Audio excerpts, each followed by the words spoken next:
कुंभ राशि के जातक जो कि हृदय से उदार, सबके लिए सब कुछ करने वाले, सबको सर्वस्व समर्पित कर देने वाले, तुम ये ले जाओ, तुम ये ले जाओ, तुम्हारे लिए भी कर दूंगा, तुम्हारे लिए भी कर दूंगा, ऐसा कहते हैं। काठ की हांडी जो एक बार चढ़ती है वो दोबारा नहीं चढ़ती, लेकिन कुंभ वालों के केस में चढ़ती है।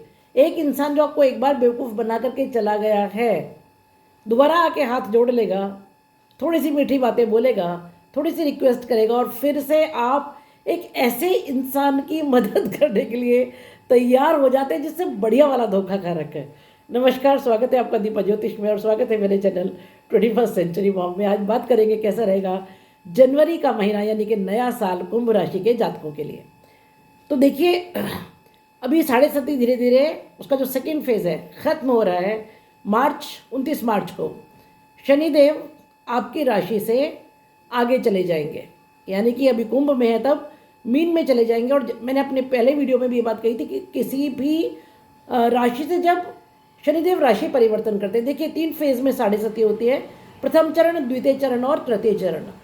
तो 3 राशियों में रहते तब जाकर के 7.5 साल पूरे करते। तो आपका अभी जो ये वर्ष पूरा हो गया, 5वां वर्ष पूरा होगा, तो एक राशि से दूसरी राशि में जब जाते हैं उस समय जो लास्ट का थोड़ा समय होता है उसको हम कह सकते हैं कि लास्ट के 3-4 मंथ्स, तो अभी जनवरी, फरवरी और 29 मार्च तक लगभग 3 महीने, ये 3 महीने बहुत अच्छा समय होने वाला है। क्योंकि सेकेंड फेज के 2-2.25 साल में जितनी आपकी घिसाई पिटाई ठुकाई उन्होंने की है उसका रिजल्ट अब आपको दे करके जाने वाले हैं। तो ये कुल मिलाकर के एक अच्छा समय है। हाँ, अगर आप मेरे चैनल पर नए हैं तो इसको सब्सक्राइब कर दीजिए, वीडियो पसंद आएगा तो लाइक और शेयर कर दीजिएगा और बेल आइकन का बटन ज़रूर दबा दीजिएगा। बहुत सारी शिकायतें होती हैं आपकी, मैडम ये वीडियो नहीं बनाया, ये वीडियो नहीं बनाया है। बेल आइकन का बटन दबाएंगे तो मेरे सारे वीडियोज़ आपको बरोबर मिलेंगे। हाँ, तो बात करें शुरू फर्स्ट हाउस से, तो फर्स्ट हाउस में शनि मार्गी हो रहे हैं और शुक्र उनके साथ है शुरू में, जो कि उनके मित्र हैं। तो पहली बात तो ये है कि शनि वक्री पर बहुत कुछ मैंने बोल लिया, जितना बोलना था वो आपको लेसन सिखाने के लिए आया था। कोई भी ग्रह जब वक्री होते हैं तो आपको कुछ सिखाने, कुछ पढ़ाने, कहीं पास्ट में वापस लेके जाने के लिए आता है कि भाई पास्ट में जाकर के देखो कहाँ कहाँ क्या क्या कमियां रह गई, क्या क्या गलतियां रह गई, उनको सुधारो। तो वो तो अब वक्री से मार्गी हो चुकी, तो अब समय है रिजल्ट्स का। तो ये जो रिजल्ट्स आपको अभी मिलेंगे ये उसी मेहनत के, उसी रिपेयरिंग के, उसी करेक्शन के मिलेंगे जो आपने उन 139 डेज में किया जब शनि वक्री थे। तो शनि जब मार्गी हो गए हैं तो आपको आपके पुराने कर्मों के फल तो देंगे ही देंगे। साथ ही साथ जब मैंने बिल्कुल शुरू में ये आपका ट्रांजिट होता है एक वीडियो बनाया था, उसको वापस देखिएगा, तब मैंने कहा था कि जब शनि मिडल में होते हैं यानी कि सेकेंड फेज होता है जो आपका अब तक चल रहा था, जो अभी मार्च में ख़त्म होगा, उसमें क्या होता है कि एक बहुत सुदृढ़ नींव बनाते हैं। वैसे भी कुंभ में अब ये 30 साल बाद आएंगे, कुंभ में 30 साल बाद आएंगे। तो ये जो 2.5 साल है जिससे आप गुजरे हैं, बहुत टफ पीरियड था, कष्ट था, परेशानी थी, मेहनत थी, बहुत खर्चा हुआ, बहुत कुछ हुआ, लेकिन लेकिन लेकिन ये जो समय है ये नींव बना के जाएगा आगे आने वाले 30 वर्षों की। और अब जबकि शुक्र भी वहाँ आ गए हैं, शुक्र शनि के मित्र हैं। शुक्र यानी प्रेम, शुक्र यानी वैभव, शुक्र यानी धन, संपदा, सुख, शैया सुख, सौंदर्य, एटिकेट्स, ब्यूटी, आर्ट, सब कुछ। तो क्या होगा, आपका मिजाज थोड़ा सा आर्टिस्टिक हो जाएगा। आप अपनी तरफ ध्यान देंगे, अपने सौंदर्य की तरफ, अपने ब्यूटिफिकेशन पर, अपने बिजनेस के ब्यूटिफिकेशन पर, अपनी वाइफ या हस्बैंड जो भी आपका पार्टनर है उसकी तरफ ध्यान देंगे। आपका जो संबंध है, क्योंकि शुक्र की पूर्ण दृष्टि, संजीवनी दृष्टि, वो 7th हाउस पर रहेगी। तो क्या होगा कि आप बड़े बैलेंस वे में, क्योंकि शनि क्या है, बैलेंस, शनि तो वृद्ध ग्रह है ना, बुजुर्ग, तो वो किसी भी चीज़ को हेस्टिली या उल्टा सीधा नहीं करने देते हैं। इसीलिए शनि शनि शनि वो कहते हैं 100 बार विचार करो तब कोई काम करो। तो जो अभी शुक्र में आप एक्टिविटीज़ करेंगे वो बड़ी सोच समझ करके, बड़े ठंडे दिमाग से, बड़े आराम से करेंगे। आपका प्रेम जीवन मधुर होगा, पारिवारिक जीवन मधुर होगा। इस समय धन का बहुत ज़बरदस्त आगमन होगा, सुख संपदा का आगमन होगा। और सबसे अच्छी बात क्या है कि देखिए, सौंदर्य का मतलब सिर्फ आउटर सौंदर्य नहीं है, हमारा इनर बीइंग भी है, वो भी सुंदर होगा। तो आप अंदर से और बाहर से सुंदर होंगे। आप अपने आत्मा पर, मन पर, दिमाग पर, शरीर पर, अपने आउटर सौंदर्य पर, इन सब चीज़ों पर पूर्ण ध्यान करेंगे। और अगर आप बिजनेस इंडस्ट्री में, फिल्म इंडस्ट्री में है, मीडिया में है, मार्केटिंग में है, म्यूज़िक में है, आर्ट में है, आर्किटेक्चर में है, तो ये आपके लिए गज़ब यानी गज़ब समय है। इस समय आपका जो राइज होगा वो अनबिलीवेबल होगा। बात करें दूसरे भाव की, तो दूसरे भाव में राहु है और उसके साथ कुछ समय बाद शुक्र वहाँ पर पहुँच जाएंगे। देखिए जी, राहु क्या करते हैं कि उनके साथ कोई ग्रह आ जाएगा तो उसका राहु एम्पलीफायर है। तो शुक्र पहले ही धन संपदा, ऊपर से राहु एम्पलीफायर, उसको 100 गुना बढ़ाएंगे। तो धन संपदा को लेकर के आपकी इच्छाएं बहुत ज़्यादा बढ़ जाएंगी। कुटुंब का घर है, धन के संचय का घर है, वाणी का घर है, आपके खान पान का घर है।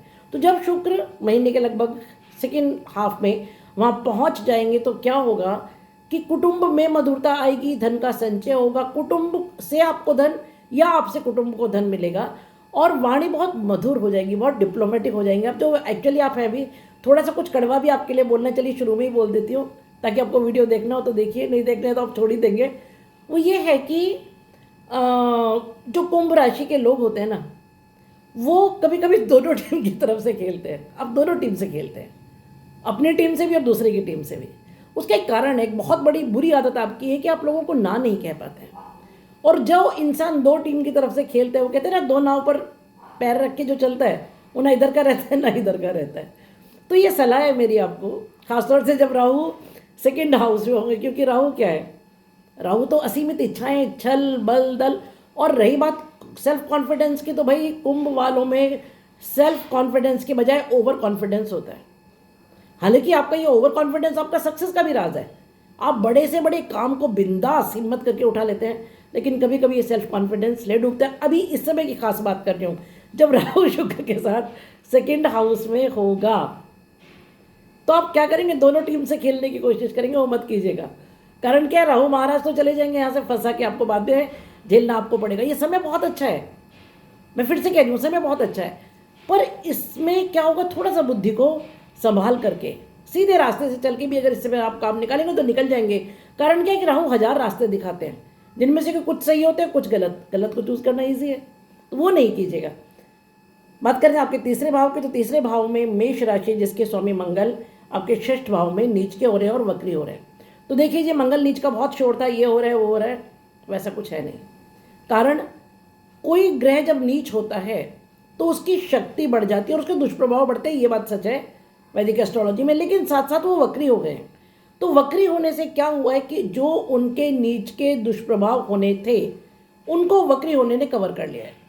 तो पराक्रम का भाव स्वामी जब षष्ठ भाव में बैठा हो तो उपचय स्थान से उपचय स्थान में है, विपरीत राजयोग की जैसी स्थिति है।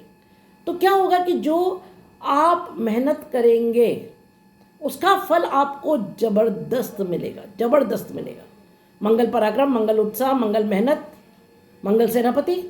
और जब पराक्रम भाव के ये स्वामी तो आप मेहनत बहुत करेंगे। हाँ, जो बात मैंने शुरू में कही थी वापस उसको रिपीट कर रही हूँ, ओवर कॉन्फिडेंस से बचिएगा। देखिए, ये वाला महीना ऐसा जब आपको सचमुच ओवर कॉन्फिडेंस से बचना चाहिए। किसी भी फील्ड में आप गुस्से में आके किसी के साथ फिजिकल मारामारी करने चले जाएं, आप कोई बिजनेस से रिलेटेड बहुत बड़ा रिस्क लें, बिल्कुल भी इस समय नहीं लेना। कारण मंगल छठे भाव में, बहुत ओपनली बहुत क्लियरली बता रही हूँ, इस समय अगर आप कहीं कोई बहुत बड़ा रिस्क या कोई बहुत बड़ा ऋण लेते हैं, पक्का फंस जाएंगे, निश्चित रूप से फंसेंगे। ये 80 डेज सिर्फ रुक जाइए, जब तक मंगल वक्री हैं, ये 80 डेज रुक जाइए जब तक वो नीचे की ओर वक्री है। उसके बाद आप आराम से लोन लीजिए, फिर प्रॉब्लम नहीं, लेकिन इन 80 डेज मत लीजिए कोई डिसीजन। बात करें आपके चतुर्थ भाव की, तो चतुर्थ भाव की स्थिति बहुत अच्छी है। बृहस्पति वक्री, वो भी सुख भाव में। बृहस्पति धन, संपदा, संतान, सुख, परिवार, जीव, नौकरी सबके कारक है। और जब वो सुख भाव में और ऊपर से वक्री, देखिए वैदिक एस्ट्रोलॉजी ऐसा कहती है, जब कोई शुभ ग्रह वक्री होता है तो उसका शुभत्व तो 100 गुना बढ़ जाता है। तो एक तो ग्रह शुभ बृहस्पति, ऊपर से सुख भाव में, चतुर्थ भाव में, ऊपर से वक्री, इससे अच्छी स्थिति नहीं हो सकती है। जो आपका पेरेंटल होम है, पेरेंटल प्लेस है, मातृभूमि है, वहाँ पर गजब बेनिफिट्स आपको मिलेंगे। आप इस समय कोई भूमि, भवन, वाहन खरीदना चाहते हैं, बिल्कुल खरीद पाएंगे। कोई इन्वेस्टमेंट करना चाहते हैं उस पेरेंटल प्लेस पर, बिल्कुल कर पाएंगे। जो लोग पब्लिक डीलिंग में, उनके लिए गजब समय है, क्योंकि 4th हाउस पब्लिक का घर है ये। और बृहस्पति कौन है? देवताओं के गुरु। तो आप कम्युनिकेट बहुत ज़बरदस्त कर पाएंगे। वैसे भी 3rd हाउस जो आपका कम्युनिकेशन का हाउस है, उसमें मंगल है, मंगल स्पीड, मंगल एनर्जी और मंगल स्पीड में भी डबल स्पीड वक्री षष्ठ भाव में, तो क्या होगा, आपकी कम्युनिकेशन स्किल्स ज़बरदस्त होंगे। लेकिन जैसा कि मैंने कहा है कि 2 टीम से खेलने की कोशिश मत कीजिएगा। बात करें आपके पंचम भाव की, तो पंचम भाव में मिथुन राशि है जिसके स्वामी बुध सूर्य के साथ आपके 11वें भाव में बैठे हैं। बाद में बुध और सूर्य दोनों आपके 12th हाउस में शिफ्ट हो जाएंगे। तो जब तक 11वें भाव में पंचम का स्वामी है तो ये बहुत सुंदर स्थिति है। पंचम भाव आपका प्रेम प्रसंग, संतान, विद्या और बुद्धि, और 11वां भाव लाभ और इच्छा पूर्ति। तो संतान से ज़बरदस्त लाभ होगा आपको इस समय। डेफिनेटली संतान की तरफ से कोई बहुत बहुत गुड न्यूज़ मिलेगी, उनके जॉब से रिलेटेड, उनकी शादी से रिलेटेड, उनके प्रमोशन से रिलेटेड, या वो कुछ संपत्ति खरीदें। विद्या और बुद्धि के लिए बहुत गजब समय है ये। जो बच्चे हायर एजुकेशन के लिए जाना चाहते हैं, अब्रॉड जाना चाहते हैं, बिल्कुल अप्लाई कीजिए, बहुत अच्छा होगा। और जो स्त्रियाँ संतान सुख की ओर अग्रसर हैं, बहुत बढ़िया समय। आप यू गो हैड, आप कंसीव करना चाहते हैं या जो ऑलरेडी कंसीव कर चुके हैं उनके लिए भी अच्छा समय है ये। इनफैक्ट इस समय जो बच्चे जन्म लेंगे उनके लिए भी ये बहुत अच्छा समय होगा। बात स्पेकुलेशन के लिए भी ये समय अच्छा है जब तक सूर्य और बुध आपके 11th हाउस में है। उसके बाद बात करें आपके छठे भाव की।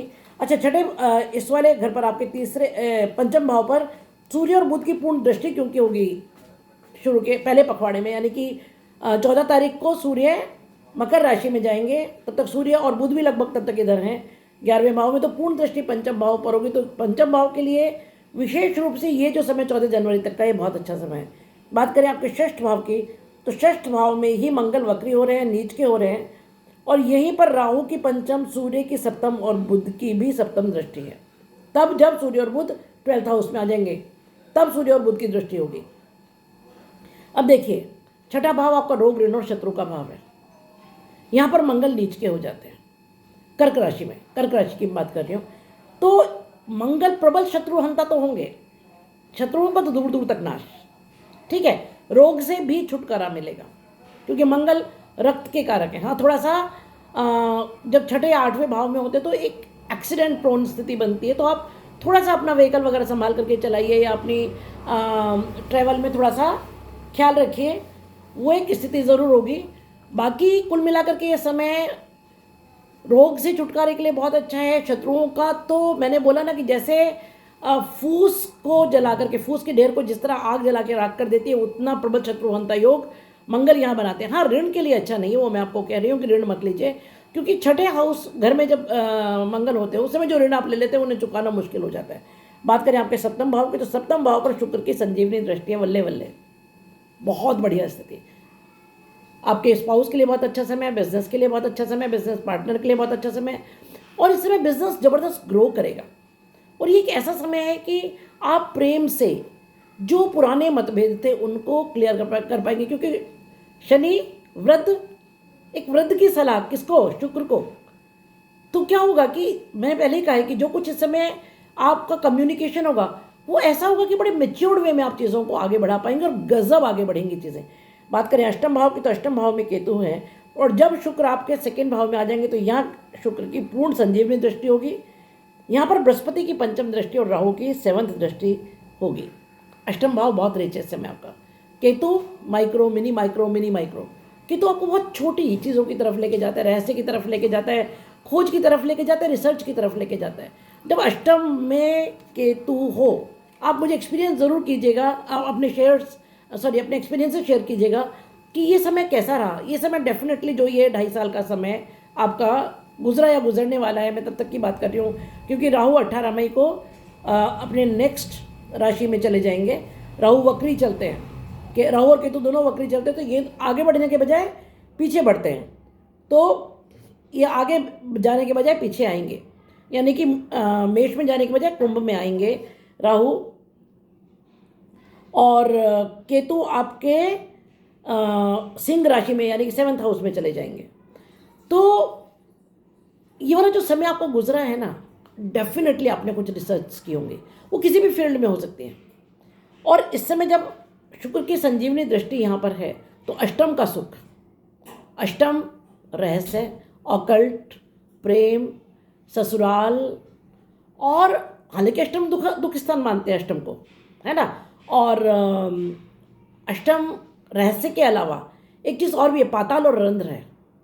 तो यहाँ पर जब शुक्र की दृष्टि होगी, इंश्योरेंस से लाभ, वसीयत से लाभ, ससुराल से लाभ, और जो आप रिसर्च कर रहे थे उससे कुछ पैसा आपको इस समय कुछ धन मिलना चाहिए। बात करें नवम भाव की, तो नवम भाव में तुला राशि जिसके स्वामी शुक्र, जैसे कि मैंने बताया आपको, शुरू में फर्स्ट हाउस में रहेंगे और बाद में सेकेंड हाउस में रहेंगे। देखिए जी, भाग्य का स्वामी जब अपने भाव में, फर्स्ट हाउस कौन है? हम खुद हैं। जब भाग्य का स्वामी अपने ही घर में बैठा हुआ हो तो अपने भाग्य का जो उदय होगा वो हमसे ही होगा। वैसे भी कुंभ वाले तो बिना कुआं खोदे उनको पानी मिलता नहीं है। तो ये जो आपकी एफर्ट्स है, देखिए सारी जो अलग अलग 12 घर है एक ही तरफ इंडिकेट कर रहे हैं कि जो मेहनत आपने की उसका फल इस समय आपको मिलेगा। और जब सेकेंड हाउस में आ जाएंगे तो भाग्य का स्वामी जब धन भाव में होगा, कुटुंब भाव में होगा, कुटुंब का जबरदस्त राइज, भाग्य से कुटुंब का राइज, भाग्य से धन का राइज। और ये समय जो सेकेंड हाउस है वो धन के आने का नहीं, धन का संचय का घर है। ये धन के आने को हम देखते हैं 11वें घर से। तो क्या होगा कि इस समय जो धन आएगा या जो भी इन्वेस्टमेंट आप करेंगे वो गजब सुख देंगे और कुटुंब से सुख मिलेगा।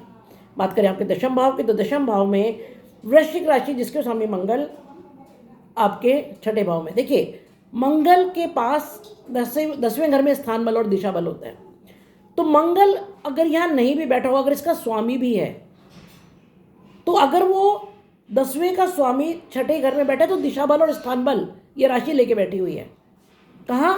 छठे घर में। भले ही नीच की हो गई है, भले ही वक्री हो गई है, लेकिन 10वें के परिणाम बहुत अच्छे मिलेंगे। यहाँ पर वैसे भी बृहस्पति की 7th यानी पूर्ण दृष्टि, शनि की दशम दृष्टि और राहु की 9th दृष्टि है। कर्म स्थान पर गजब गजब गजब स्थिति है। आप कहेंगे मैडम स्वामी तो नीच का हो रखा है, वक्री हो रखा है, आप कह रही हैं गजब स्थिति। काहे की गजब स्थिति है बताइएगा मुझे कमेंट्स में, ज़रूर से बताइएगा।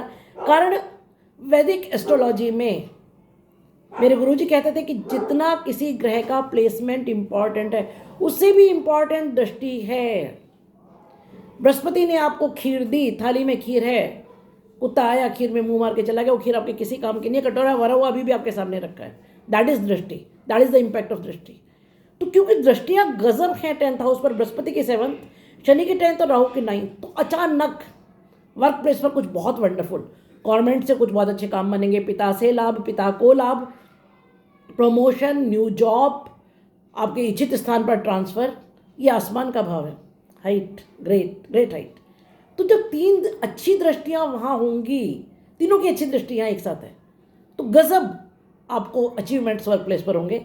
बात करें आपके 11वें भाव की, तो 11वें भाव में 14 जनवरी तक सूर्य और बुध हैं। बुध थोड़ा बाद तक हैं। धनु राशि में 11वें भाव में, 11वें भाव में सूर्य कारक होते हैं, 10वें और 11वें भाव में। गजब, यहाँ बैठ जाए तो बस फिर बल्ले बल्ले। राजा बैठा हुआ है कहाँ? इच्छा पूर्ति के भाव में, लाभ के भाव में। और इच्छा पूर्ति को मैं बहुत वाइड टर्म में लेती हूँ, बहुत वाइड टर्म में। मेरा इसको देखने का नज़रिया, इच्छा पूर्ति can be anything, like it can be your physical desires, mental desires, emotional desires, spiritual desires, aesthetic desires, whatever you are willing to have, that is your 11th house. और दूसरी बात, पंचम की पूर्ण दृष्टि 11th पर होती, तो जो पूर्व जन्म का घर है पंचम, हमारे कर्मों का फल अच्छे का किए हैं तो अच्छे और बुरा किए हैं तो बुरे। लेकिन जब यहाँ सूर्य है, इसको पूर्ण प्रकाशित, फुल एनर्जी देखा, साथ में बुध, राजकुमार भी साथ में, तो विशेष इच्छा पूर्ति इस समय होनी चाहिए आपकी। कोई चीज़ जो आप बहुत समय से सोच रहे थे वो इस समय आपको मिलनी चाहिए। और जब सूर्य 12th हाउस में आ जाएंगे, तो ऐसा कहते हैं सूर्य 12th हाउस में अकेले रहना चाहते हैं, उन्हें साथ में कोई चाहिए नहीं। बुध भी यहाँ होंगे, और सबसे अच्छी बात है कि बृहस्पति की 9th दृष्टि जो अमृत दृष्टि है, 12वां घर व्यय का घर है ना। लेकिन इस समय जो आपको यहाँ सूर्य होंगे तो विदेश से अच्छे लाभ होंगे, विदेश के कोई काम रुके हुए हैं वो कंप्लीट होंगे, कोर्ट कचहरी के कामों में रिलीफ मिलेगा, हॉस्पिटल, अनाथ आश्रम के कामों में आपको रिलीफ मिलेगा। और विदेश से क्या होगा कि कुछ ऐसा, क्योंकि बृहस्पति जहाँ बैठते हैं उसको व्रत करते हैं, जहाँ दृष्टि डालते हैं उसको भी व्रत करते हैं, तो ऐसा unexpected enlargement of benefits from abroad, या फिर ऐसे लोगों से ऐसा बेनिफिट जिन्हें आप जानते नहीं, जो दूसरे देश, दूसरी जाति, दूसरे धर्म के, उनसे आपको ज़बरदस्त फ़ायदा होगा। ये है मेरा एनालिसिस इस महीने के लिए। बहुत जल्दी ही मैं आपका कुंभ राशि का वर्षफल का भी वीडियो अपलोड करूँगी, उसका थोड़ा सा इंतज़ार कीजिए। कुछ रेमेडीज़ आपको डेफिनेटली बताऊंगी मैं, और वो ये है कि देखिए, मंगल वक्र है, हनुमान चालीसा या सुंदरकांड ज़रूर कीजिए। उसके अलावा शनि जिन लोगों का राशि का स्वामी है उनको सूर्य पूजा ज़रूर कर लेनी चाहिए। शत्रु है लेकिन पिता है, सोचिए, है ना। पिता तो फिर पिता ही है, सूर्य तो पिता है ना शनि के, तो सूर्य पूजा आप लोगों को हमेशा करनी चाहिए। राहु सेकंड हाउस में है, बाद में धीरे धीरे आपके फर्स्ट हाउस में आने वाले। अभी से दुर्गा पूजा शुरू कर दीजिए और अपने घर में कपूर रखिए। राहु के बुरे इम्पैक्ट्स को अगर आप नलीफाई करना चाहते हैं, दूर करना चाहते हैं, तो अपने घर में जहाँ आप सोते हैं, वहाँ जहाँ आप ड्राइंग रूम में बैठते हैं, कपूर रखिए। ये चीज़ें अगर आप कर लेंगे तो आपको बहुत बहुत बेनिफिट होगा। वीडियो पसंद आए तो लाइक कीजिए, शेयर कीजिए, सब्सक्राइब कीजिए, कमेंट ज़रूर लिखिए, जो भी जैसा भी आपको लगा है, और बेल आइकन ज़रूर दबा दीजिए। फिर शिकायत नहीं कीजिएगा मुझे। मिलते हैं एक ऐसे ही वीडियो के लिए फिर से। Stay happy, stay blessed.